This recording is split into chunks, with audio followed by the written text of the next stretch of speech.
septiembre, mes de la Biblia. Así que vale la pena entrar un poco a entender qué es la Biblia. La gran pregunta, ¿qué es la Biblia? Y muchos podemos tener ya respuestas preconcebidas. Decir, bueno, todo el mundo sabemos que es una Biblia. Es más, podemos tener, todos los que estamos escuchando en este momento, podemos decir, yo tengo una o dos en mi casa. Me la regaló mi mamá, mi abuelita, o cuando me casé, o en mi primera comunión. Pero a veces no nos detenemos a reflexionar qué es la Biblia. Bien, pues el día de hoy vamos a meditar, vamos a entenderla y vamos a profundizarla. Como muchos de ustedes ya saben, la palabra Biblia significa en griego libros. Biblia es igual a libros.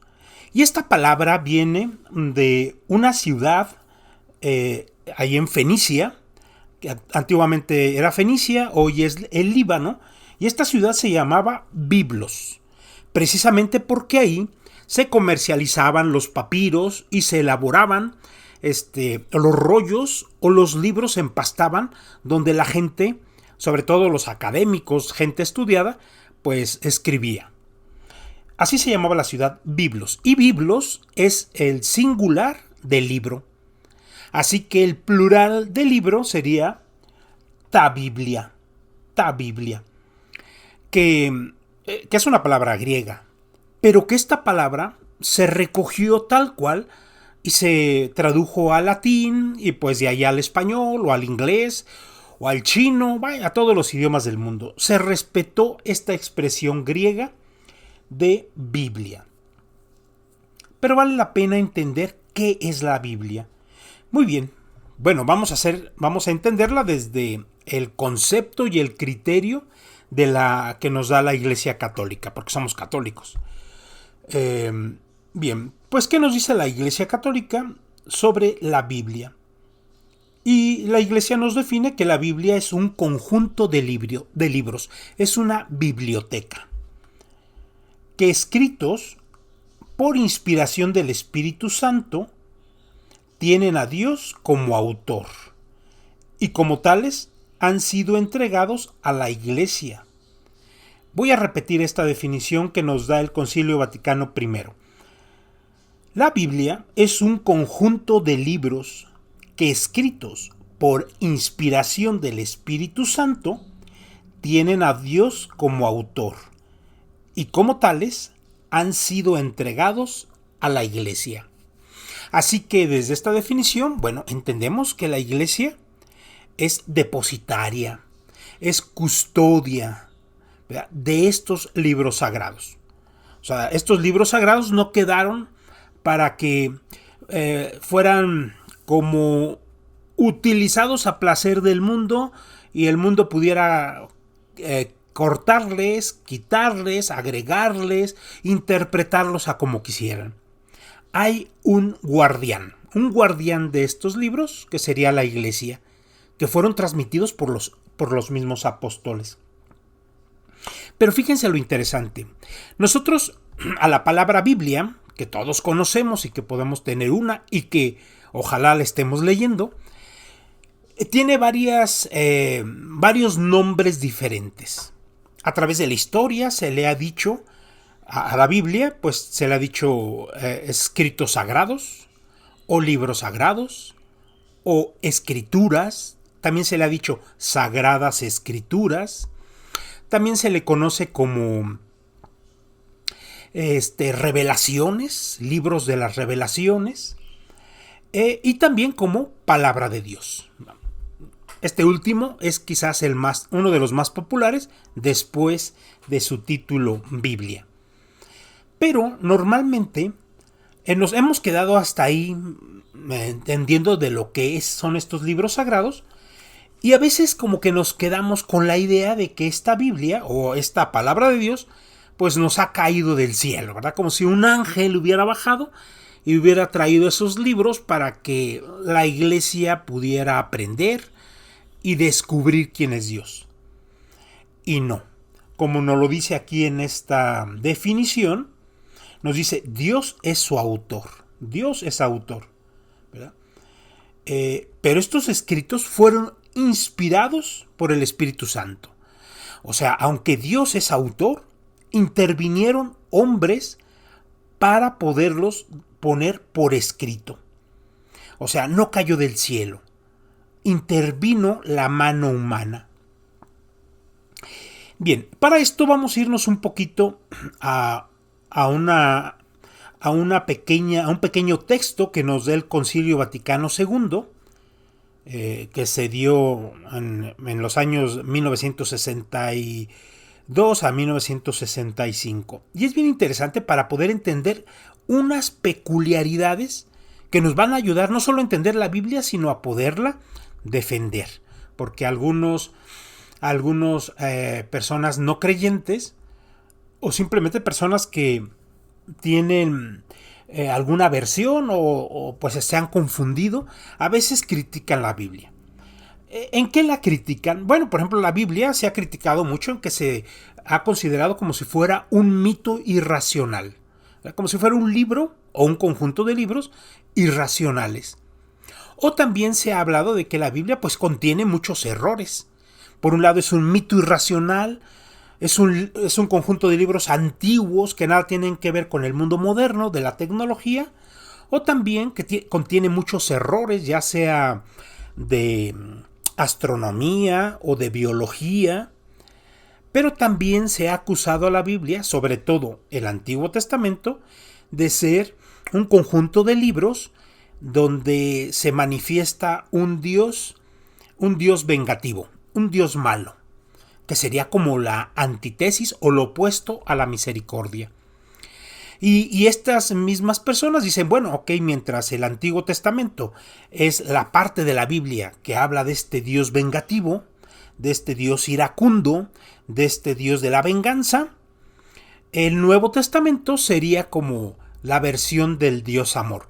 Y hubo unos herejes en el siglo II, que eran los gnósticos y otros maniqueos, que decían que la Biblia estaba precisamente dividida en Antiguo y Nuevo Testamento porque nos presentaba a dos dioses diferentes.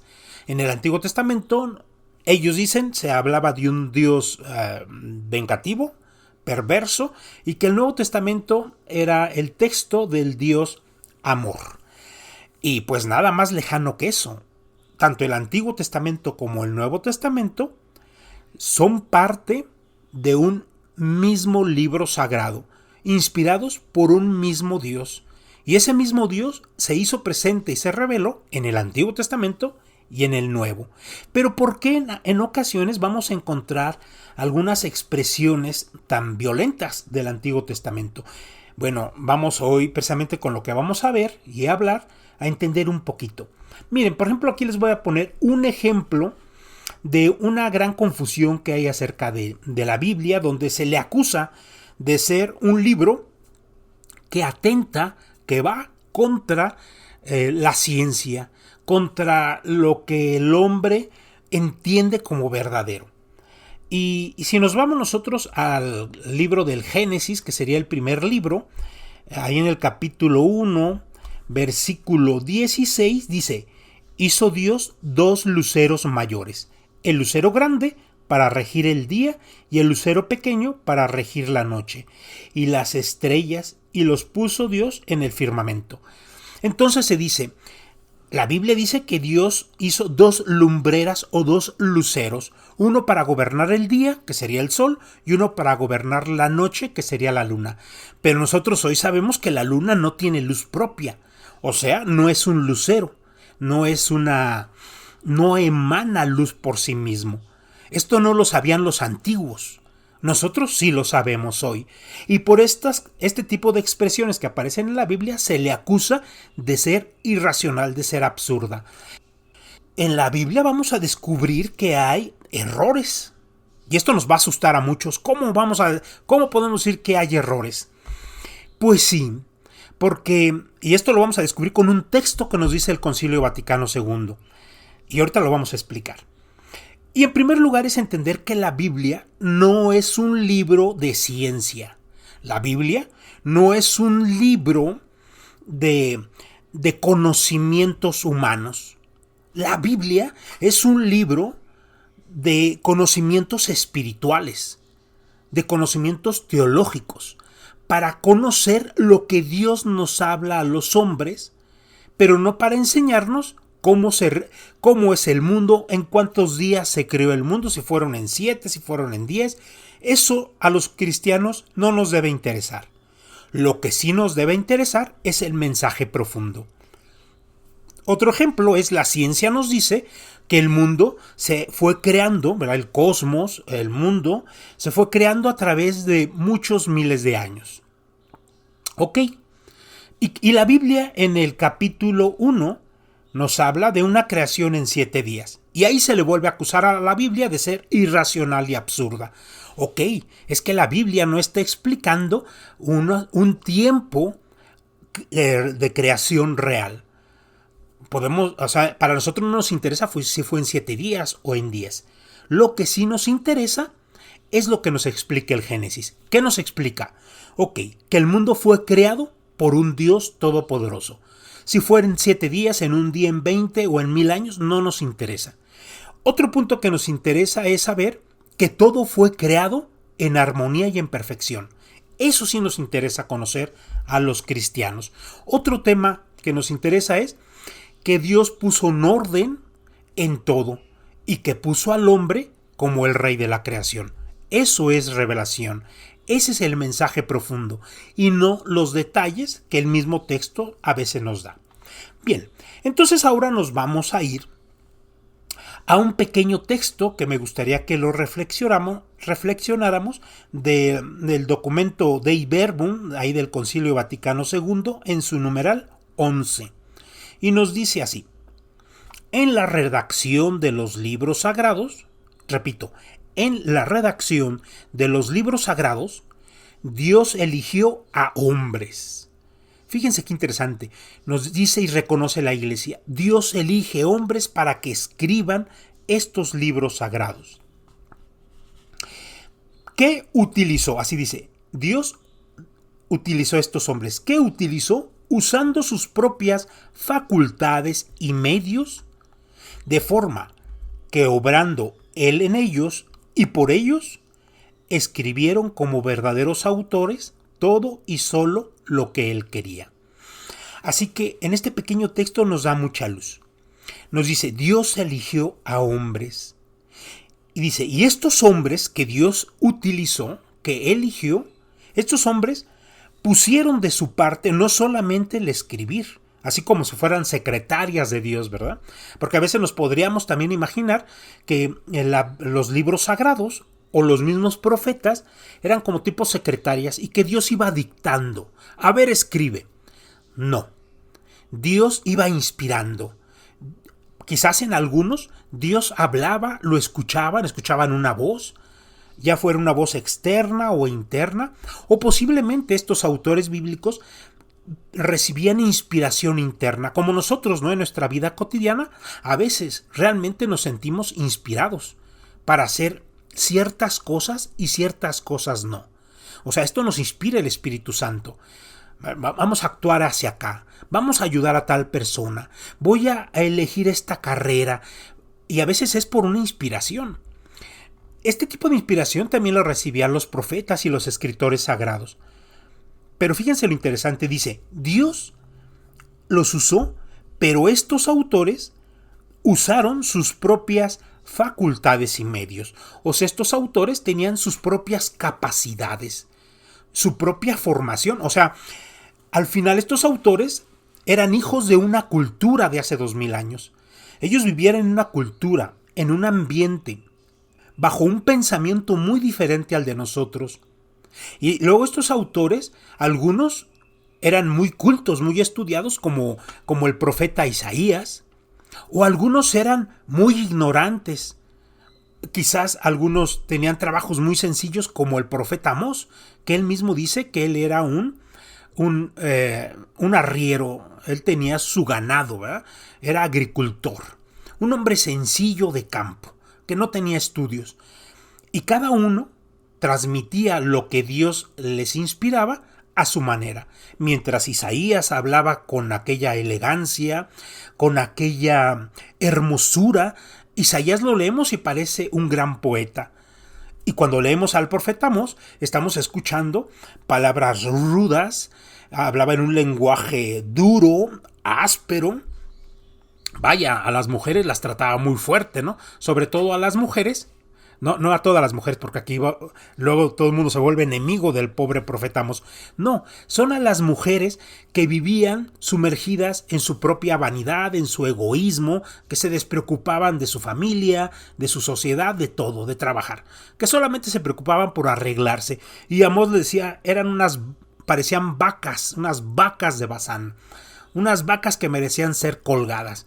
Era muy fuerte el profeta Amós. Pero es que hay que entender que este profeta pues tenía una cultura y una educación que no se parecía en nada a la del profeta Isaías.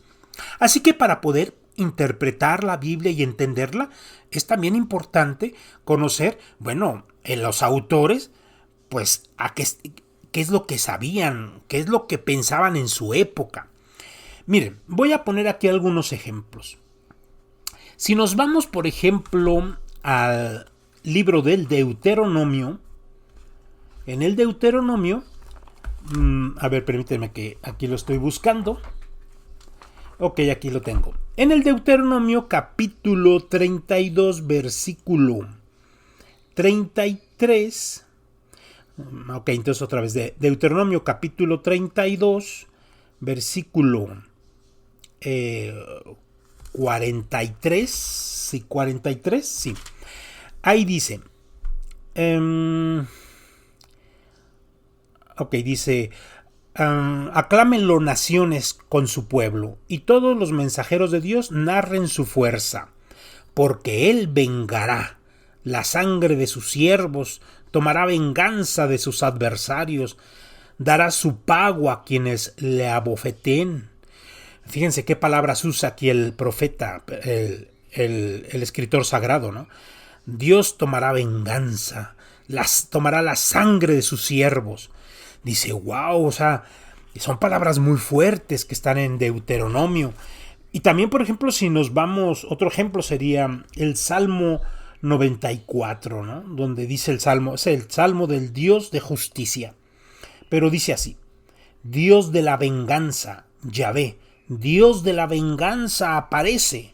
Levántate, juez de la tierra, da su merecido a los soberbios.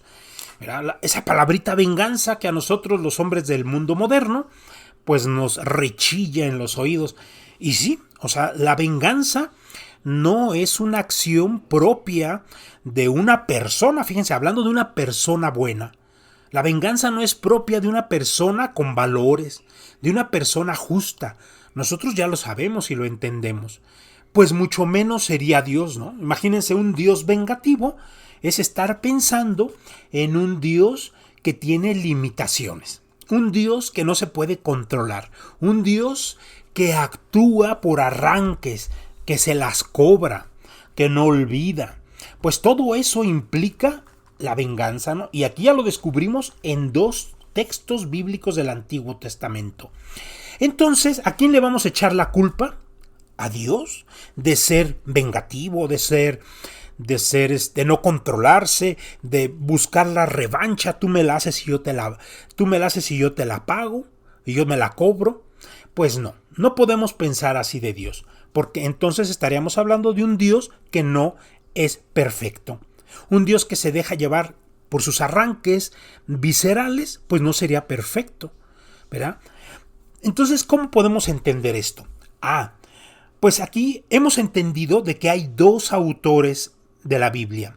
Uno, que es Dios, quien inspira, quien habla, que da el mensaje, pero también hay unos autores secundarios que son los hombres.